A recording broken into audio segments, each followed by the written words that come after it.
Assalamualaikum warahmatullahi wabarakatuh. Yang saya hormati Bapak Ibu dosen penguji. Perkenalkan, nama saya Sahwildan. Saya adalah seorang guru mata pelajaran fikih di Madrasah Aliyah Negeri 1 Kabupaten Tebo. Saya juga mahasiswa PPG dalam jabatan Batch 2 tahun 2025 pada LPTK YN Kerinci. Hari ini saya akan melaksanakan uji kinerja di MAN 1 Tebo. Berikut video praktek pembelajarannya. Assalamualaikum warahmatullahi wabarakatuh.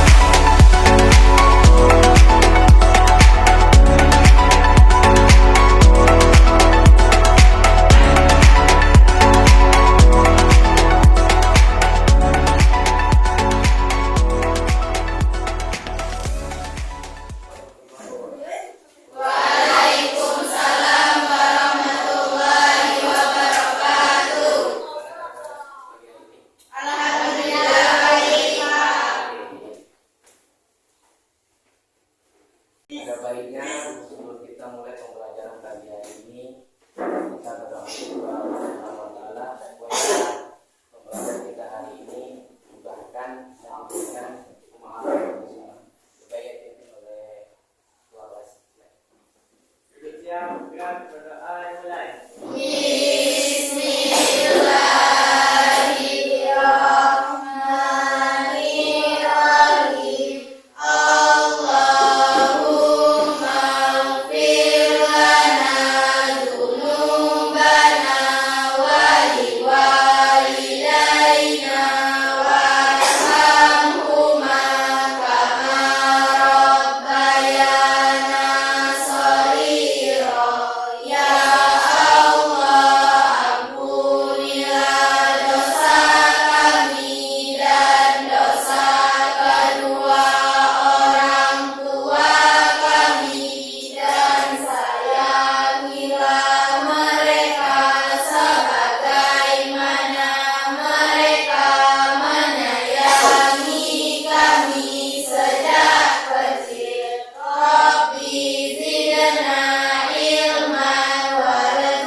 Pagi hari ini kita akan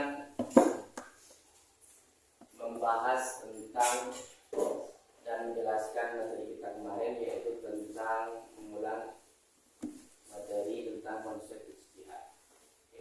Kemudian adapun sebelum kita mulai, dan juga akan mengabsen dulu sementara, ya. Absen dulu ya satu persatu. Nanti kalau yang tidak hadir atau sakit atau apa ya. Oke. Abdil Saputra. Ya. Erin. Ferdi. Hamida. Husnul Khotimah. Intan Nurani. Jesse. Jumadil Fikri. Ada Khairul Iman, Marisa, ya, Muhammad Ahyar, ya, Muhammad Andre, ya, Muhammad Riko, Putri Naila, Rafa, Ratu Andini, Salsabila, Usman, Nesa, Rizka, Riki, Pioni, Nurul Rizki. Alhamdulillah hari ini ada semua ya. Oke, dulu kita mulai pembelajaran kita pagi hari ini. Bapak akan menjelaskan tujuan pembelajaran kita. Oke. Pertama, tujuan pembelajaran kita materi pagi hari ini yaitu kita harus bisa memahami konsep usul fikih berupa ijtihad dan pentingnya bermazhab serta implementasi dengan analisis dalil secara komprehensif sebagai sarana untuk merespon fenomena kehidupan. Materi kita pada pagi ini yaitu ijtihad. Kita harus mengerti secara bahasa adalah apa? Kata ijtihad berakar dari kata jahada. Asal katanya jahada. Jahada yujahidu, yang berarti mengerahkan segala daya untuk mengerjakan sesuatu. Itu konsep ijtihad dalam usul fikih. Adapun dalil ijtihad sendiri dalam sebuah hadis yaitu bazlul jurdi fi istinbatil hukmi asy-syar'i mimma tabahu syari'u wa huwa kitabullah wa sunnatu rasulih. Artinya mencurahkan segala kemampuan untuk mengeluarkan hukum syar'i dan nas syara' yaitu Al-Qur'an dan sunnah Rasulullah sallallahu alaihi wasallam. Jadi ijtihad ini penting dalam kehidupan. Jadi orang yang beristihad itu orang yang bersungguh-sungguh. Maka para ulama mengatakan ada beberapa hukum ijtihad. Ada berapa? Empat. Pertama apa? Kemudian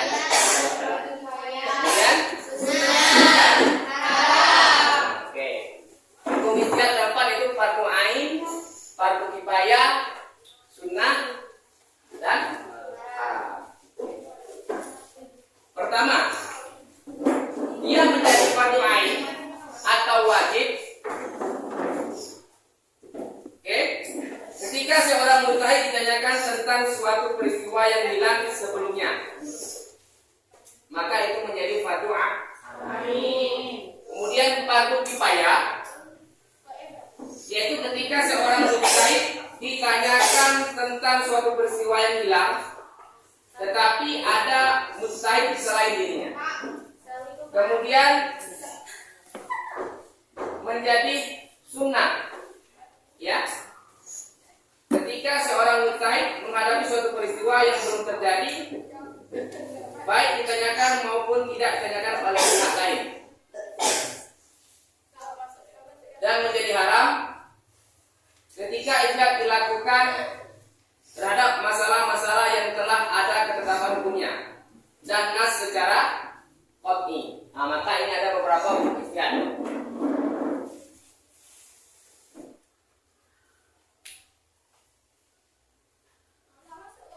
Oke, dari pembahasan ini ada beberapa motivasi dalam kehidupan kita, yaitu pentingnya memahami pendapat orang lain dan berdiskusi. Yaitu ijtihad ini adalah memahami pendapat dan mengambil ilmu dari para ulama-ulama terdahulu. Kemudian orang yang melakukan ijtihad disebut juga sebagai mujtahid. Asal katanya tadi jahada, yaitu bersungguh-sungguh. Yang melakukan ijtihad itu adalah seorang. Ya, maka disebut dengan mujtahid. Oke. Bisa dipahami? Anak sekalian? Nah, itu tentang intisari. Kemudian kalau sudah mengerti, Bapak masuk ke beberapa pertanyaan dari materi tadi. Yang pertama, seberapa penting belajar materi ijtihad dan jelaskan. Siapa bisa menjawab? Siapa? Iya, Dalsa. Gimana, Dalsa? Seberapa penting? Dan jelaskan. Satu, menjaga relevansi hukum Islam. Dua, menjaga kebebasan berpikir dalam Islam. Tiga, menumbuhkan semangat kritis. Oke, itu tadi apa tadi itu? Pentingnya belajar ijtihad. Kemudian, jadi pentingnya belajar ijtihad itu ada sangat penting. dalam kehidupan kita, terutama kita dalam Islam ini. Karena ijtihad ini kan adalah yang sesuatu yang tidak ada dalam Al-Quran dan As-Sunnah. Jadi ada seseorang yang bisa mengambil ijtihad. Kemudian pertanyaan kedua, apakah benar pernyataan bahwa sekarang pintu ijtihad sudah tertutup, dan jelaskan alasannya? Siapa bisa menjawab? Siapa? Abi Eliza. Jelaskan Eliza. Apa Eliza? Tidak benar. Memang banyak ulama-ulama klasik yang menyampaikan seperti itu. Tidak? Tidak benar. Tidak benar ya? Oke. Karena banyak ulama-ulama klasik yang menyampaikan seperti itu. tidak benar ya, bahwa sekarang pintu ijtihad sudah tertutup. Tidak benar, bahwa masih banyak lagi memang ulama-ulama sekarang yang bisa berijtihad. Kemudian pertanyaan ketiga, mengapa bermazhab itu sangat penting bagi seorang mukmin pada zaman sekarang? Ya, sekarang siapa bisa? Siapa? Oke, apa jadi? Karena sebagai panduan hukum, memudahkan orang awam, menghindari kebingungan dan menjaga kesatuan umat. Oke. Mengapa bermazhab sangat penting? Apa tadi? Karena sebagai panduan hukum, memudahkan orang awam, menghindari kebingungan dan menjaga kesatuan umat. Oke, bermazhab itu sangat penting. Maka kalau orang yang tidak bermazhab, maka nanti agamanya bisa melenceng. Bermazhab itu apa? Mengikuti ulama-ulama. Kita punya mazhab ada empat. Siapa tahu? Mazhab apa?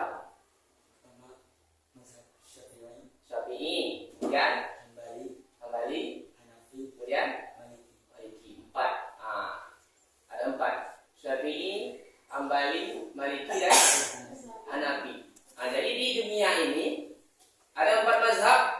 Maka pertanyaan tadi, mengapa mazhab sangat penting? Sangat penting sekali. Karena mempunyai empat mazhab tadi.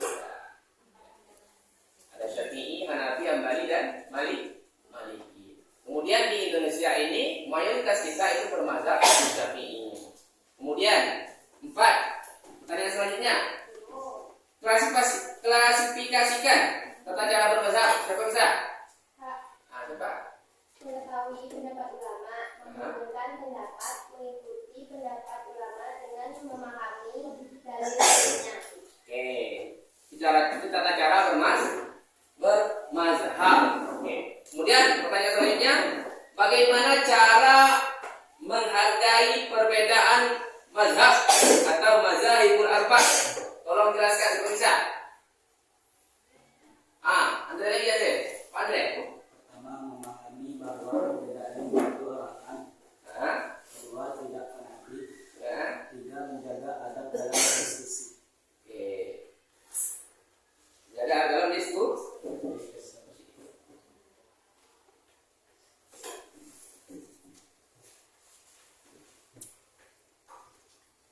Oke, kita lanjutkan ke materi kita pada hari ini, yaitu ijtihad. Bapak jelaskan bahwa ijtihad ini sangat penting, ya. Orang syarat menjadi mujtahid ada beberapa syarat, yaitu dia harus memiliki pengetahuan yang luas tentang nas Al-Quran. Itu syarat menjadi mujtahid. Dia harus memiliki pengetahuan tentang nas atau hukum-hukum Al-Quran. Itu pertama. Yang kedua, harus memiliki pengetahuan yang luas tentang hadis Nabi Sallallahu Alaihi Wasallam yang berhubungan dengan masalah hukum. Jadi orang yang bermujtahid atau orang yang berijtihad, pertama dia harus memahami nas Al-Quran, Al-Quran. Kemudian dia harus memahami pengetahuan luas tentang hadis Nabi Sallallahu Alaihi Wasallam. Itu syarat menjadi mujtahid. Kemudian syarat selanjutnya, mengetahui sebab-sebab turunnya ayat Al-Quran. Mengetahui sebab turunnya atau asbabun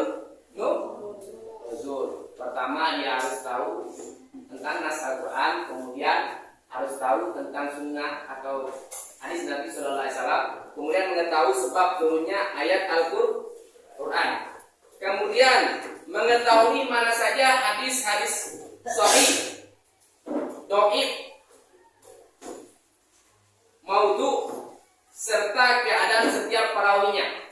Itu syarat selanjutnya.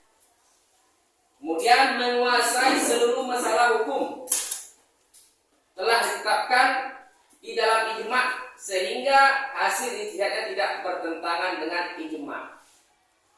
Jadi hasil ijtihadnya itu tidak, hasil pengetahuan dia tidak bertentangan dengan ijma' ulama. Itu syarat orang mujtahid. Kan ada hukum itu, ada Al-Quran, As-Sunnah, qiyas, ijma'. Nah ini setelah nggak ada lagi hukum itu, maka orang ini orang mujtahid inilah yang menggali hukum tersebut. Dari Al-Quran ada Al-Quran, As-Sunnah, qiyas, hukum, ijma'. Kemudian nanti baru mujtahid, seorang mujtahid itu mencari hukum. Kemudian mengetahui seluk-beluk qiyas dan dapat menerapkannya. Dan kemudian menguasai bahasa Arab secara mendalam, karena Al-Quran dan hadis tersusun dengan menggunakan bahasa Arab. Kemudian memiliki pengetahuan mendalam tentang nahsi dan mansuh. Kemudian mengetahui kaidah-kaidah istinbat hukum, mampu mengelola dan menganalisis dalil-dalil hukum sehingga dapat menghasilkan hukum yang benar.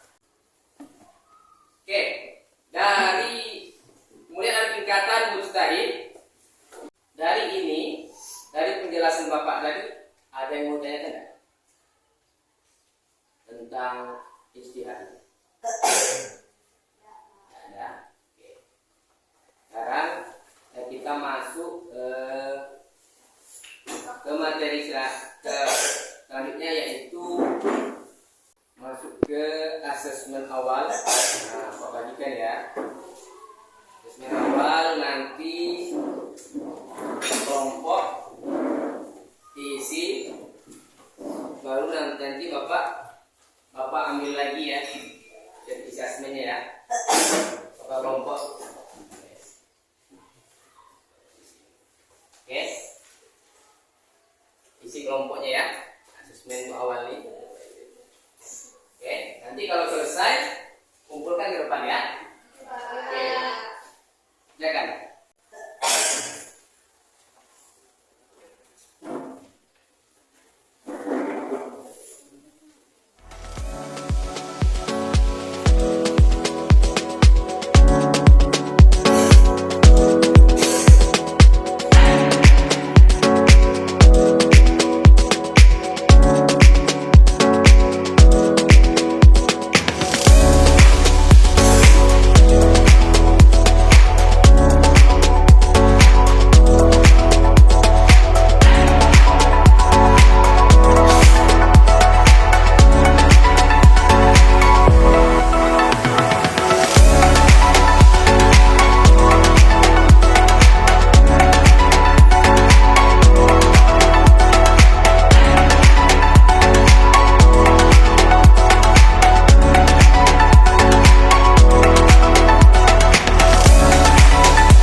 asesmen kawan telah mengerjakan beberapa soal.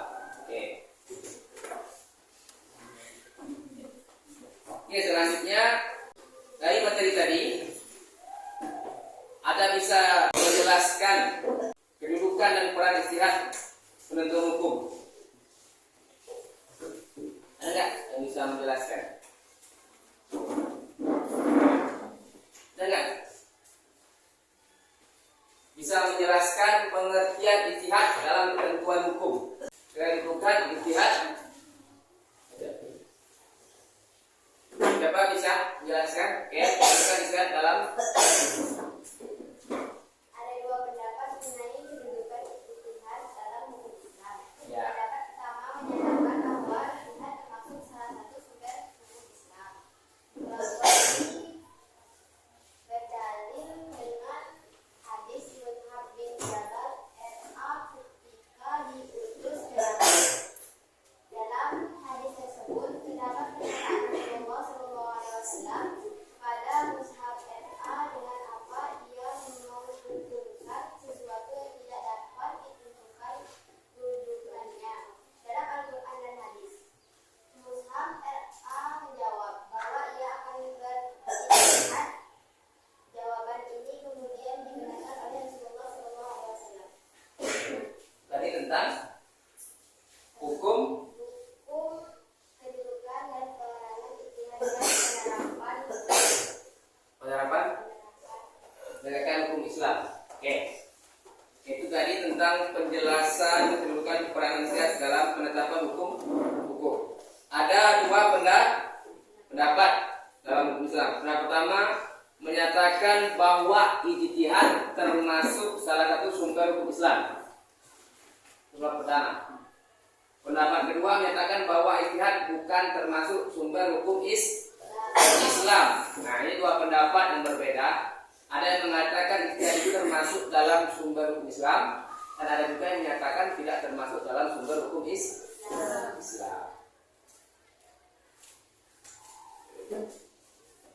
Oke, sekarang Bapak masuk ke LKP. Soal yang ada di dalam lembar.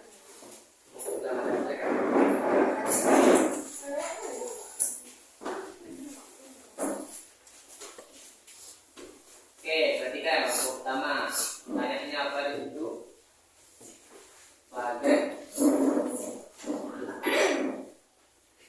Pertanyaan pertama, seberapa penting belajar materi ijtihad? Apa jawabannya?